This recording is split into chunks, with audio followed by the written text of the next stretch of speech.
안녕하세요. 오늘은 하버드가 밝혀낸 60대 이후 수면의 질을 높이는 잠자리 습관 7가지를 알려드리려고 합니다. 여러분, 이런 고민 있으시죠? 밤에 누워도 잠이 안 와서 뒤척이고 겨우 잠들었다 싶으면 새벽에 깨서 다시 잠들지 못하고 아침에 일어나면 온몸이 무겁고 하루 종일 피곤해서 낮잠만 자게 돼요. 나이가 들어서 그런가 봐. 이제는 그냥 이대로 살아야 하나. 이렇게 자포자기 모드였던 순간들이 있으셨을 겁니다. 그런데 오늘 알려드릴 루틴을 통해 나이에 관계없이 매일 숙면하고 낮에도 가볍게 움직일 수 있는 삶으로 바꿀 수 있습니다. 오늘 영상은 단순한 정보 전달이 아닙니다. 여러분이 제 앞에 앉아 계시고 제가 여러분을 바라보며 이제부터 어떻게 하면 푹 자고 건강하게 나이 들어갈 수 있을지 함께 고민하고 방법을 찾아가는 자리라고 생각해 주세요. 오늘 이야기해드릴 7가지 루틴 중 특히 6번째 항목은 단 20분 투자로 깊은 잠으로 이어지는 열쇠입니다. 절대 놓치지 마시고 끝까지 함께 해주세요. 오늘은 경기도 수지에 사시는 67세 김정희 어머님의 사례로 이야기를 시작해 보겠습니다. 김정희 어머님은 5년 전 62세 무렵부터 밤에 잠이 안 와서 자주 뒤척이셨다고 합니다. 밤 12시가 넘어도 잠이 오지 않아 TV를 보다가 겨우 잠들었는데 새벽 3시쯤 깨면 다시 잠이 오지 않아 휴대폰으로 뉴스를 보며 뒤척이며 새벽을 맞이했다고 하셨어요. 그러다 보니 아침에 일어나면 머리가 무겁고 낮에도 계속 졸려서 아무 일도 하기 싫은 날이 많았다고 합니다. 이러다 나이 들면 치매라도 오면 어떡하지? 하는 두려움도 있으셨대요. 그런데 67세가 된 지금 김정희 어머님은 밤 10시 30분에 잠들어 새벽 5시 반까지 푹 자고 아침에 가볍게 일어나서 집 앞 공원에서 산책하며 하루를 시작하십니다. 낮잠도 줄어들고 기분도 한결 밝아졌다고 말씀하십니다. 이런 변화는 어떻게 가능했을까요? 바로 하버드 수면의학센터와 서울대 수면클리닉 연구 등에서 밝혀진 수면 루틴 7가지를 꾸준히 실천하셨기 때문이었습니다. 이 규칙들을 매일 지켰더니 나도 다시 예전처럼 활기차게 살 수 있구나 싶었어요. 이제 그 루틴을 여러분께도 알려드리겠습니다. 오늘 영상 보시며 나는 이 중 무엇부터 실천해볼까 하고 꼭 고민해 보시길 바랍니다. 첫 번째 루틴입니다. 잠들기 90분 전 미온수 샤워를 하는 것입니다. 미온수란 찬물과 온수의 중간 정도 온도의 물로 일반적으로 체온보다 약간 낮거나 비슷한 30에서 36도 정도의 따뜻한 물을 말합니다. 여러분, 하버드 수면의학센터 연구에 따르면 체온이 0.5도만 낮아져도 수면 효율이 20%나 증가한다고 합니다. 낮 동안 움직이면서 올라간 체온이 밤이 되면 자연스럽게 떨어지면서 멜라토닌이라는 수면 호르몬이 분비되는데요. 나이가 들면 이 과정이 늦어집니다. 그래서 밤에 잠이 잘 안 오고 깊은 잠을 자지 못하는 경우가 많습니다. 스탠퍼드 수면연구팀 연구에 따르면 잠자기 90분 전에 미온수로 샤워를 한 60대 이상의 성인들이 그렇지 않은 사람들보다 평균 입면 시간이 20분 이상 빨라지고 밤중에 깨는 횟수가 35% 줄었다는 결과가 있습니다. 김정희 어머님도 샤워 시간을 밤 11시 직전에서 밤 9시로 2시간 앞당기셨습니다. 처음에는 별 차이가 없나 싶었는데 일주일 정도 지나고 나니까 새벽에 깨는 횟수가 눈에 띄게 줄었어요. 구체적으로 어떻게 하셔야 좋냐면 뜨겁지 않은 37에서 38도의 미온수로 10분 정도 샤워를 하세요.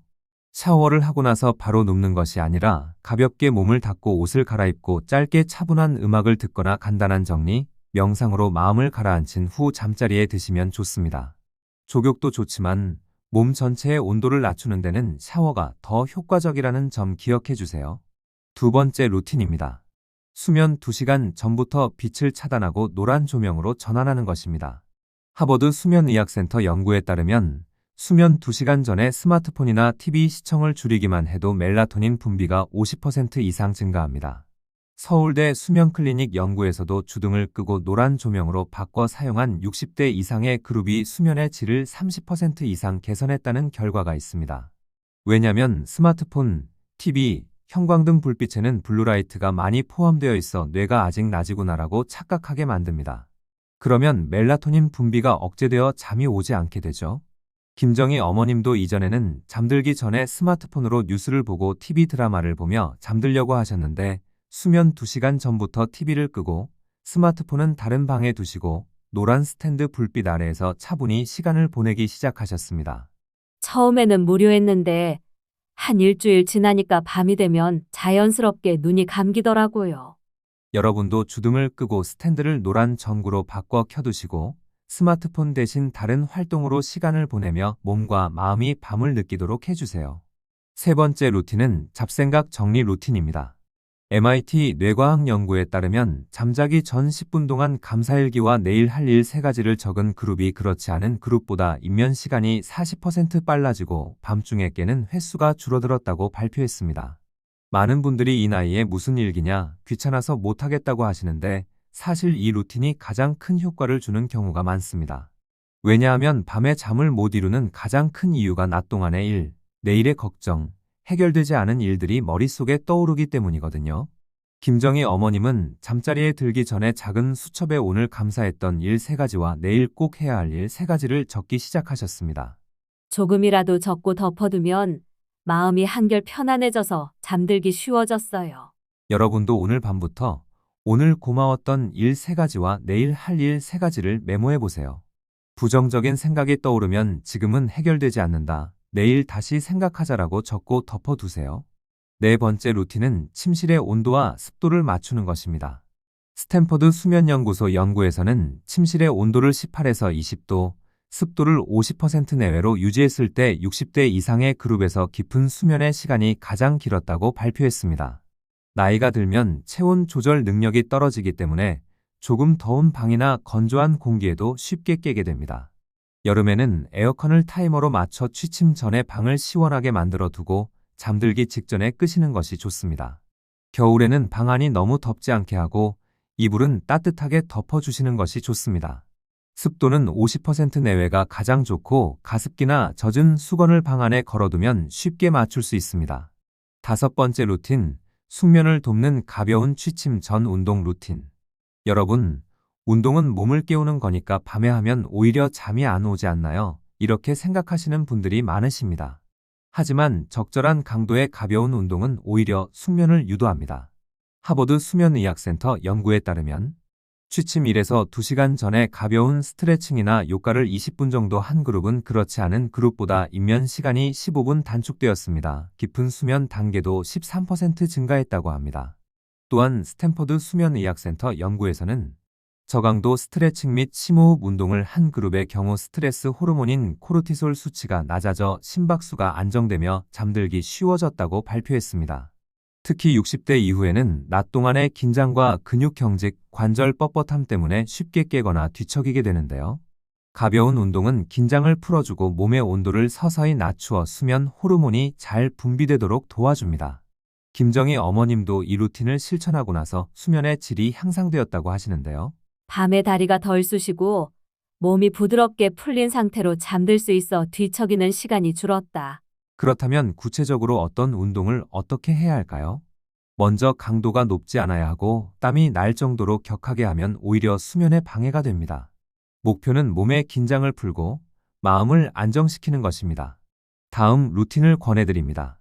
목과 어깨 스트레칭, 목을 좌우로 천천히 기울이며 10초씩 유지, 어깨를 위로 올렸다 내리기를 10회 반복. 허리 비틀기 스트레칭, 누운 상태에서 무릎을 세우고 천천히 좌우로 넘기며 허리를 부드럽게 비틀기, 좌우 10회씩. 가벼운 요가 호흡 운동, 코로 깊게 숨을 들이쉬며 4초, 잠시 멈춘 뒤 4초, 입으로 6초간 천천히 내쉬기를 10회 반복. 다리 스트레칭, 벽에 다리를 올리고 5분 정도 유지하여 다리의 피로와 붓기를 풀어주기. 이 루틴은 총 15에서 20분 이내로 잠자기 1시간 전쯤 가볍게 하시는 것이 좋습니다. 특히 다리를 벽에 올리고 심호흡하는 것만으로도 다리 혈액순환이 개선되어 밤에 다리 쑤심으로 깨는 일이 줄어듭니다. 여러분, 운동은 낮에 하든 밤에 하든 꾸준히 하는 것이 중요합니다. 하지만 숙면을 위해서는 가벼운 강도의 취침 전 운동이 도움이 된다는 것을 꼭 기억해 주세요. 여섯 번째 루틴, 오늘의 핵심 루틴은 취침 전 20분 침대 독서입니다.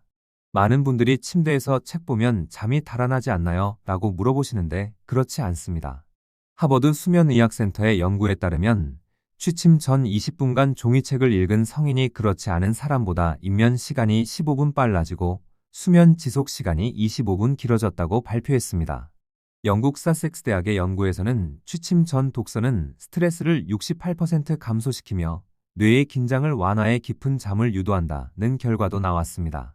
단, 스마트폰이나 태블릿으로 읽는 것은 오히려 수면을 방해하므로 종이책으로 읽어야 합니다. 그렇다면 어떤 책을 읽으면 좋을까요? 수면 루틴용으로 추천드리는 책 5권을 말씀드리겠습니다. 물론 더 좋은 책들도 많겠지만 취침 전 독서에 적합한 책의 사례로 소개드려요. 첫째, 배우 하정우의 걷는 사람 하정우입니다. 배우 하정우 씨의 걷기 일상과 생각이 담긴 책으로 읽다 보면 나도 내일 아침에 걸어볼까라는 의욕이 생기며 차분히 마무리하기 좋습니다. 둘째, 김영민의 아침에는 죽음을 생각하는 것이 좋다입니다. 삶과 죽음, 일상에 대한 짧고 통찰력 있는 에세이로 하루를 마무리하며 깊은 성찰과 평온을 주는 책입니다. 셋째, 플라톤의 소크라테스의 변명입니다. 고전 중에서도 짧지만 울림이 있는 내용으로 매일 조금씩 읽으며 인생에 대한 시선을 바르게 다잡을 수 있어 반복 독서에 좋습니다. 넷째, 제임스 클리어의 아주 작은 습관의 힘입니다. 작은 습관이 인생을 바꾼다는 메시지가 긍정적인 에너지를 줍니다. 마지막으로 강상구 기자의 마흔에 읽는 손자병법입니다. 작가가 MBN 정치부 차장이던 시절 나이 40에 접어들고 조직 생활을 하는 리더의 시각에서 손자병법을 재해석한 책으로 지난 하루를 되돌아보고 마무리하는 데 도움을 줍니다. 이 책들은 유행을 타지 않으며 침대 옆에 두고 매일 10분, 20분씩 읽기 좋습니다. 처음부터 끝까지 한 번에 읽지 않아도 괜찮습니다. 중요한 것은 하루의 마지막 시간을 차분히 마무리하며 졸음을 기다리는 과정이라는 점입니다. 마지막 7번째 루틴은 기상 시간을 고정하고 아침 햇빛을 15분 받는 것입니다. 하버드 수면의학센터 연구에서는 매일 같은 시간에 기상하는 것이 수면의 질을 높이는 핵심이라고 강조합니다. 아침 햇빛은 멜라토닌 리듬을 조절해 밤에 졸음이 자연스럽게 오도록 도와주기 때문에 낮 동안의 무기력함을 줄이고 밤에 수면을 깊게 만들어줍니다. 서울대 수면클리닉 연구에서도 아침에 15분 햇빛을 받는 것만으로도 우울감을 낮추고 수면 리듬을 회복하는 효과가 있다고 밝혔습니다. 기상시간은 평일, 주말 구분 없이 같은 시간으로 맞추시는 것이 중요합니다. 아침에 일어나면 바로 커튼을 열고 햇빛을 받고 가능하다면 10분에서 15분 정도 집 앞을 가볍게 산책해 주세요. 여러분, 수면은 단순한 휴식이 아닙니다. 내일을 건강하게 살아가기 위한 준비이자 투자입니다. 오늘 알려드린 7가지 루틴을 단 2주만 실천해 보세요. 밤에 잠드는 두려움, 새벽에 깨서 뒤척이는 불안, 낮에 무기력함이 분명히 달라질 것입니다. 혹시 한 달 이상 열심히 실천했는데도 잠이 여전히 어렵다면 수면 클리닉을 찾아 수면무호흡증, 불면증 검사를 받아보시는 것도 필요합니다. 여러분, 오늘 알려드린 루틴 중 내가 오늘부터 가장 먼저 실천해볼 루틴을 하나만 골라보세요.